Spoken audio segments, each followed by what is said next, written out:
Welcome back to Legendary Mel Games. I'm your host, Joe, and do you like creepy places? Because I have one of the most disturbing areas in the Northeast to show you today. But first of all, let's go ahead and get our strength power up for this one, because we are going to be getting a ton of good items to help us finally build out our settlement here at Coastal Cottage. Of course, I do the settlement building off camera, or we'll probably put it in a live stream just so I don't bore you with the details here. And just like that, let's go ahead and go back to the Museum of Witchcraft, because we have one Perk Magazine to get.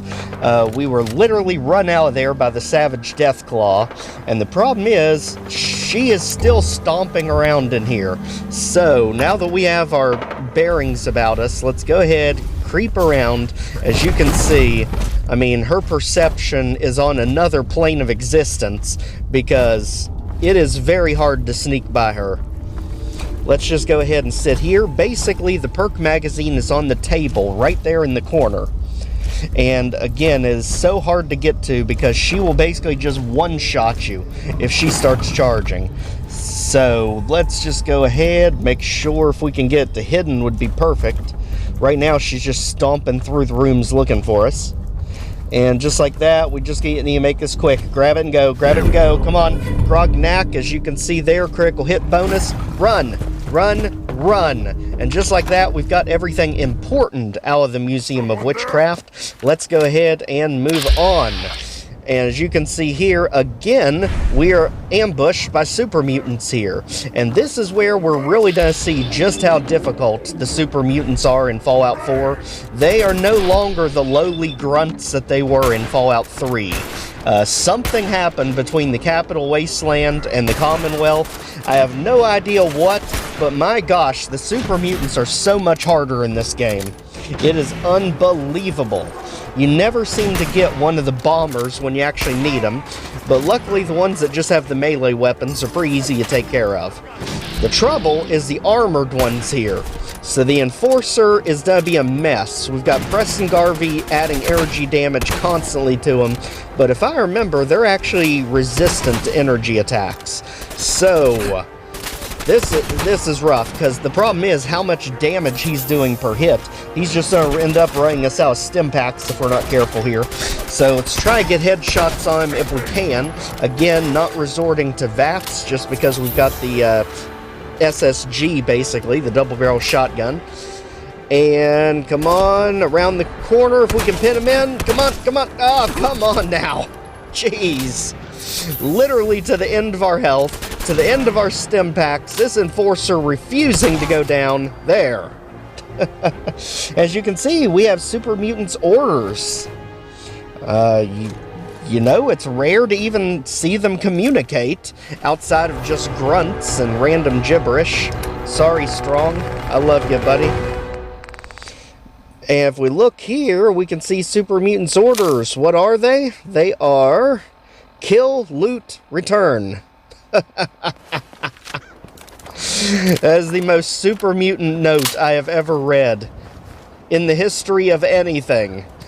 And just like that, this area is secure. Let's go ahead and continue exploring, because the creepy place is right here on the corner.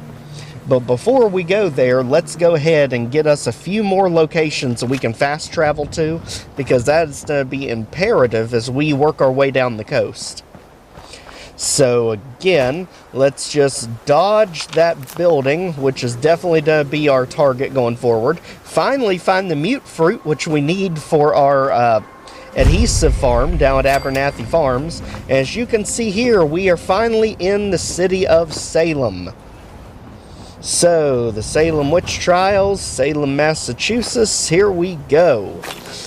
Right now, we are literally just skimming the coast, because it's going to have a lot of good items, a lot of health and junk items, and there's going to be a very, very big quest associated with this city, with a very good payoff at the end. I'm going to save that one for Friday. But just know that one is going to be huge. as we actually tackle the city of Salem.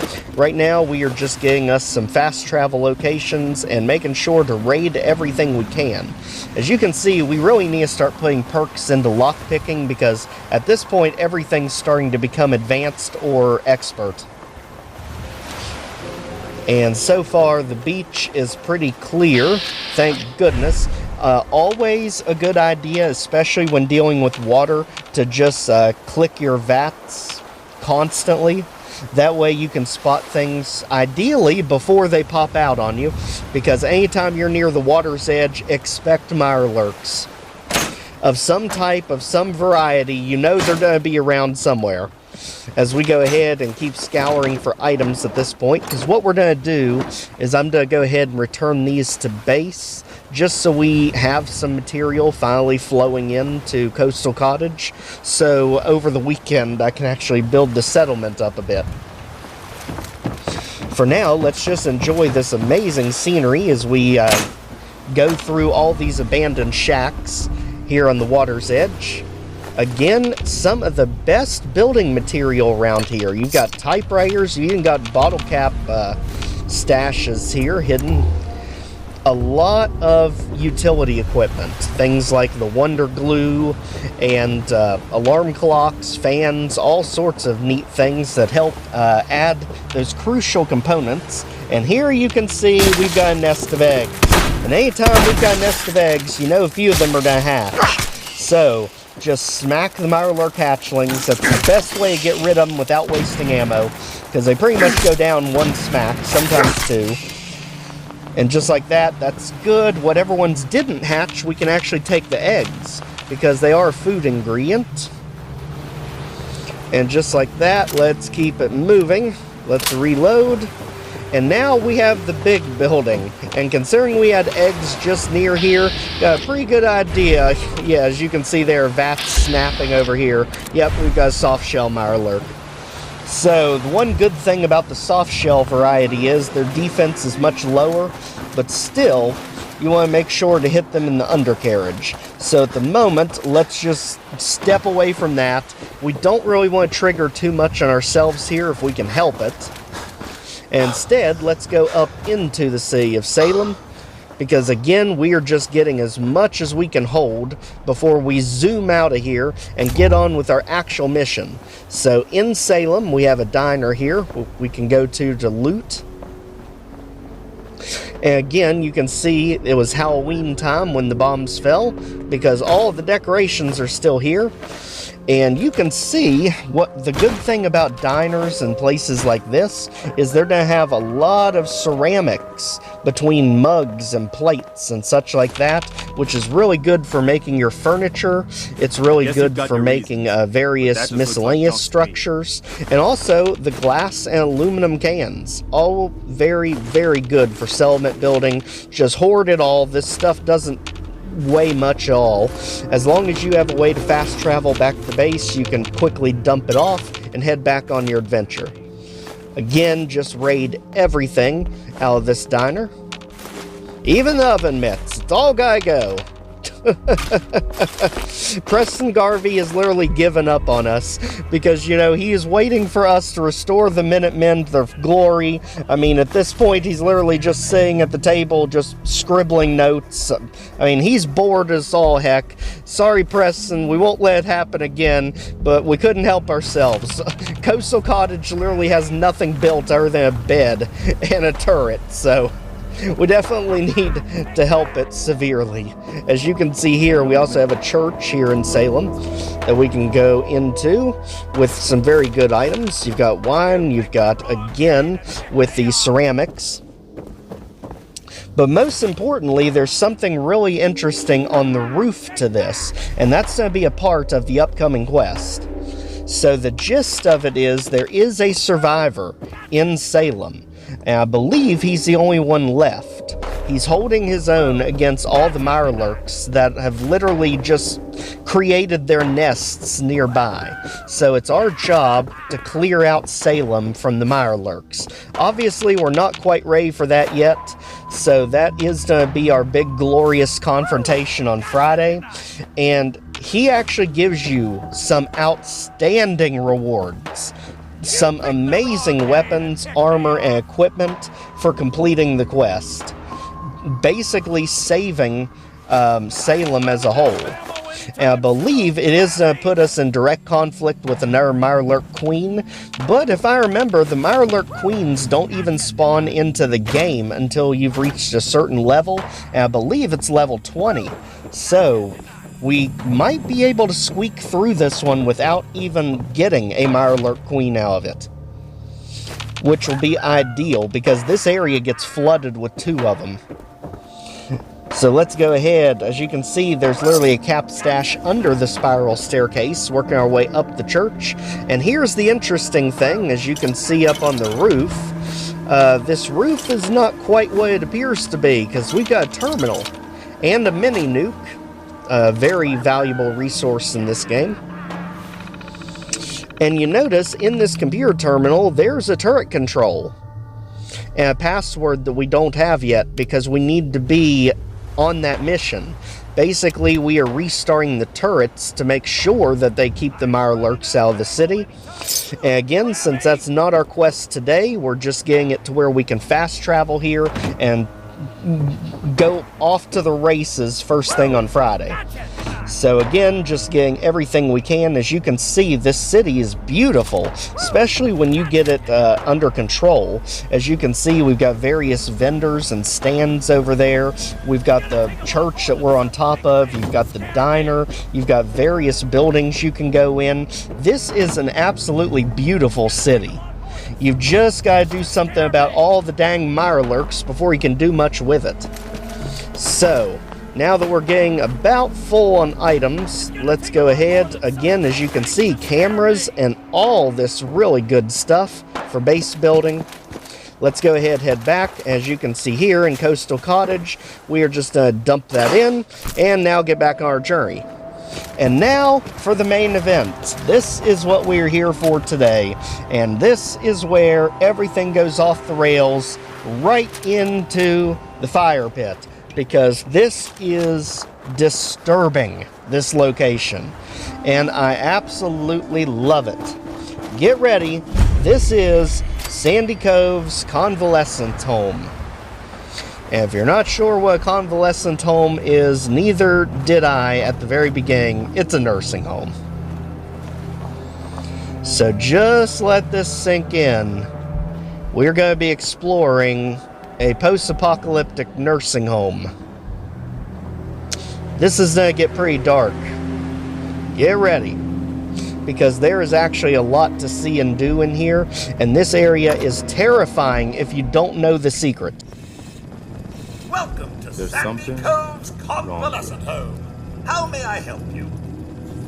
I'm checking in. My family filled out the paperwork earlier. Welcome! We'll put you in Gladys's old room. Take the back stair and it's the first door on your left. Have a nice day! Alright, and this immediately gives us a room that we can use here in the convalescent home. As you can see, again, so many things you can take with you. Since we dumped off all of our items, we're basically reset with our inventory.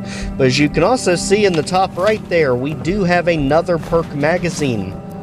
Right here, it's actually locked behind that security door, and you can also see various lockers for the different guests that were staying here. So as you can see, Margaret, Ethel, Catherine, all these different locked doors that you cannot pick. You actually have to have their special keys. And right there behind the security door is the Perk Magazine. So let's go ahead and hack the terminal here, since it is just a novice terminal. And right there, nice. Let's go ahead, and down here you can go to security door control. You can also see the lost safe key. This tells who all has a key here in the nursing home and what room number they have. So we're going to learn something about each one of these characters based on the rooms that we explore. And it's basically a scavenger hunt to find the various keys. Go ahead, let's unlock the security door. And now we can finally get the Perk Magazine. So through here, we're also going to get another really special goodie, and that is going to be right to the left of it, the Syringer Rifle. So basically, this is one thing we can use the chem station for. You saw that we can make syringer ammo, and it's usually pretty easy to make. Basically, consider the Syringer Rifle as a blow dart gun, because it will shoot syringes at your opponent, but the syringes will have various effects based on whatever you create. As you can see here, all different types based on the junk you collect.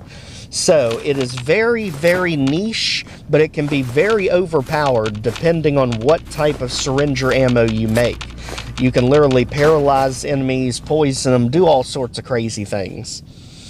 And just like this, let's go ahead and raid the pantry. That's going to be the crucial thing here, because again, the aluminum, the tin cans, the steel with the pots, the alarm clock, I mean, so many things you can take out of the convalescent home to help basically establish your settlements. As you can see here, this is going to be dark, this is going to be grim, and it's got a very, very terrifying secret to this place. So let's go ahead, head upstairs. As you can see here, this is Gladys's room. Now, Gladys was a bit of a problem person for them because Gladys was constantly escaping. As you can see here, it kind of makes sense why. Gladys had a knife, but she didn't just have a knife, she was military. As you can see here, ironing her fatigues, and look at all this ammo. She had Molotov cocktails, landmines, she had rifles and pistols. My gosh, how the heck did she get all this snuck in here? I have no idea, but it is amazing loot for us. She even had grenades hiding under her bed. This is nutty. Gladys, you had to be one amazing woman. That's all I can think of. Because my gosh, how the heck you got all this in here and kept escaping, I have no idea, but that is unbelievable. You'll also notice cats that are roaming the halls here. As you can see, the various people's rooms, as you can see there, they were in their bed. The various people's rooms are going to have keys hidden in them, just like a literal Easter egg hunt. And this is going to be so much fun. But before we get into too much of this fun, we need to spring the terrifying trap on ourselves. And this is the part I always dread. We are going to have to get ready, as we've got our focused fiery Institute pistol at the ready. Let's go ahead, and the very first room we're going to actually get a key from is here in Ethel's room. As you can see, Ethel definitely loved painting and pictures, photography, landscaping, and likewise her key is actually going to be hidden right there by the paint. You can kind of see it there, the blue thing right there, Ethel's safe key. And if we go right across from it through the broken wall, we can get to room 201, which is going to give us Randall's safe key, which is hiding under his pillow. Bingo. As you can see here, Randall was definitely the hunter, as he has trophies and racks hanging up on the wall, heads mounted.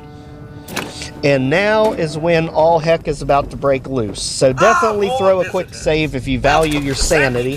Let's get a missile launcher, and right there you can see we have been bamboozled, we have been flabbergasted, and absolutely duped, as Synths and the Synth leader literally just popped into reality right at the beginning of this place, pinning us in. Here's the thing, if you did not notice the front desk robot talking to them, what would end up happening is you would be searching the rooms for the people's keys. Meanwhile, the dang Synths would be peeking their head around the corner behind you, jump scaring the absolute crap out of you. So this is us taking the fight to them before they can even spread out and get into the rooms.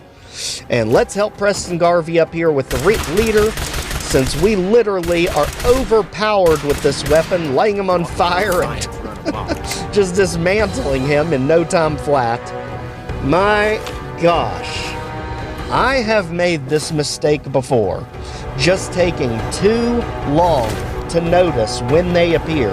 And I will tell you, it about made me have a heart attack multiple times, because you are so focused on trying to find those dang keys just for you to turn around and there be a synth poking his head around the corner staring at you. My gosh, this area is nightmare fuel if you don't know what the trap is. But we got the jump on him. As you can see here, there's Vault Tech lunch boxes here. There's actually 2 of them hidden in here. That was just one of them.